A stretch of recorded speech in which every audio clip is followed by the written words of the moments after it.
संख्या पद्धतीवरचे असेही प्रश्न परीक्षेमध्ये विचारले जातात. प्रश्न आपण पाहूयात. जर ए आणि बी या दोन विषम संख्या असतील तर खालीलपैकी कुठला पर्याय समसंख्या दर्शवतो? मग ए आणि बी या विषम संख्या, मग कुठल्याही विषम संख्या तुम्ही कन्सिडर करू शकता. समजा लहानात लहान घेऊयात, कॅल्क्युलेशन सोपं जाईल. ए बरोबर 3 ही संख्या घेतली, बी बरोबर 5 ही संख्या घेतली. दिलेल्या पर्यायांमध्ये फक्त त्या पुट करायच्यात आणि ज्याचं उत्तर समसंख्या येईल तो आपलं योग्य उत्तर साधारणपणे असणार आहे.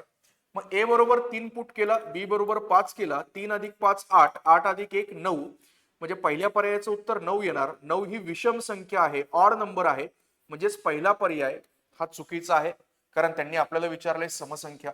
मग ए इंटू बी, मग 3 गुणिले 5 जर केलं तर उत्तर काय येतं? 15.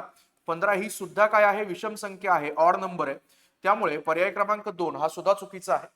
पर्याय क्रमांक 3 यामध्ये ए बरोबर 3, बी बरोबर 5 अधिक 2, 5 त्रिक 15, 15 अधिक 2 किती येणार? 17. 17 ही सुद्धा विषम संख्या आहे, त्यामुळे हे देखील उत्तर चुकीचं असणार आहे. उरला फक्त पर्याय क्रमांक 4. 3 आणि 5 ठेवून पहा. 3 अधिक 5 उत्तर काय येणार आहे? 8. म्हणजे कुठल्याही दोन विषम संख्यांची बेरीज केली तर तुमचं उत्तर नेहमी काय येणार?